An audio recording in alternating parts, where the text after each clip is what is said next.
Praise the Lord. सबको जय मसीह की सलाम। मैं उम्मीद करती हूँ कि आप सब कुशल से होंगे। हालेलुया।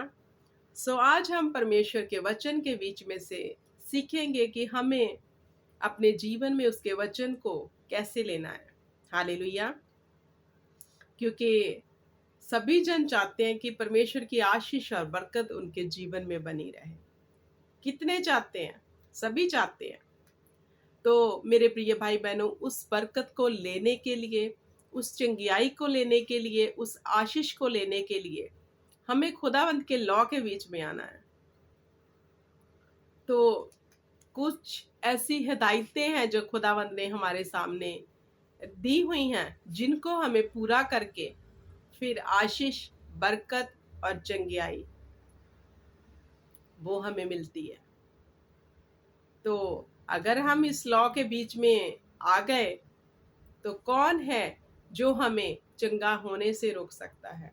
कौन है जो हमें बरकतों को लेने से रोक सकता है? कोई भी नहीं। हालेलुया। तो क्या आप रेडी हैं आज कि खुदाबंद के ठहराए हुए लॉ में, संविधान में हम जाकर अपने जीवन में उनको लागू करें और परमेश्वर की राज्य में एंट्री करके वो सब चीजें ले जो खुदावंद ने हमारे लिए रखी हुई है। हालेलुया। परमेश्वर आप सबको बड़ी बरकत दे। मेरी ये दुआ रहती है, खुदावंद आपको बढ़ाए, फैलाए, चारों दिशाओं से आशीष कर दे। हालेलुया। क्योंकि कोई नहीं चाहता कि कोई दुखी रहे, कोई नहीं चाहता कोई बीमार रहे, कोई नहीं चाहता कि कोई दुविधा में रहे, हर कोई छूटना चाहता है। हालेलुया।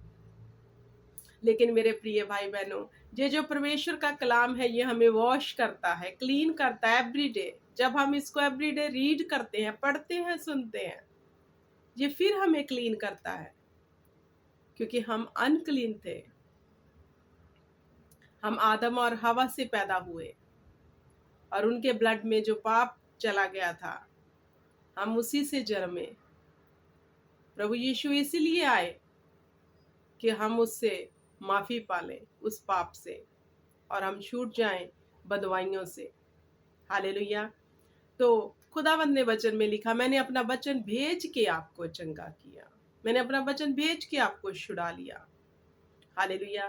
तो जब हम, मेरे प्रिय भाई बहनों, वचन को सुनते हैं, पढ़ते हैं, इसको मानते हैं, इस पे मनन करते हैं, तो ये हमें एवरीडे क्लीन करता है।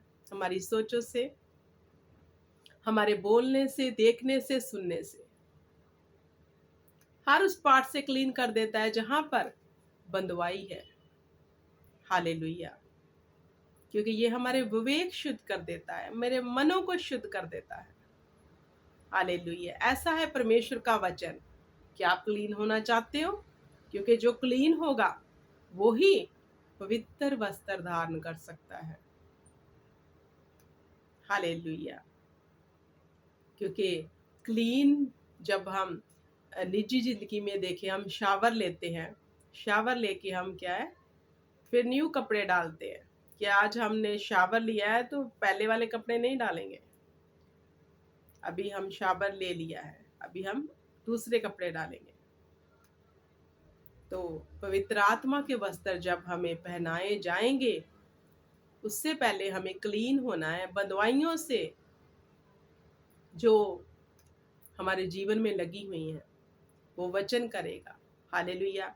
तो मेरे प्रिय भाई बहनों, वचन के बीच में से आज चलते हैं और सीखते हैं कि खुदावंद किन लोगों के ऊपर दया करते हैं, कैसे दया होती है, कैसे वो वचन हमारे जीवन में घर कर जाता है और हमारे लिए बड़े छुटकारे का कारण बन जाता है। हालेलुया।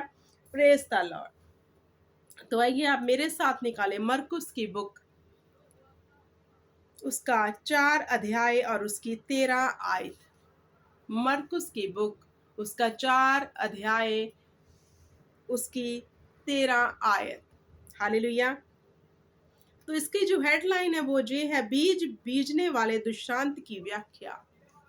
हालेलुया। आप समझ ही गए होंगे कि आज कौन सा वचन मैं शेयर करने वाली हूँ। फिर उसने उनसे कहा, क्या तुम यह दुष्टांत नहीं समझते?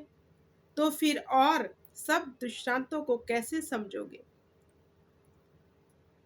बोने वाला वचन बोता है, जो मार्ग के किनारे हैं, यहाँ वचन बोया जाता है। ये वह हैं जब उन्हें सुनो तो शैतान तुरंत आकर वचन को जो उसमें बोया गया था उठा ले जाता है।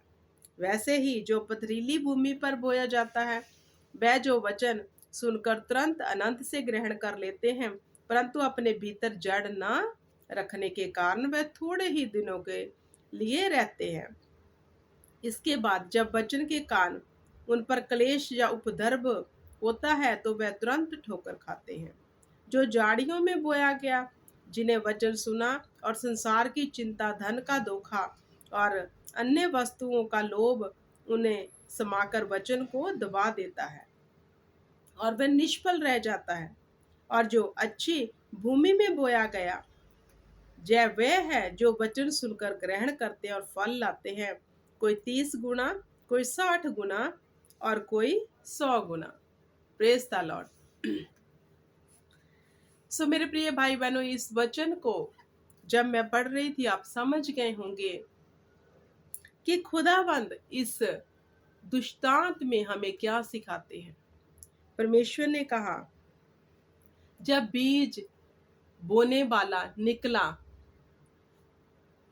मान लो एक खेत है और बीज बीजने को हम निकल गए।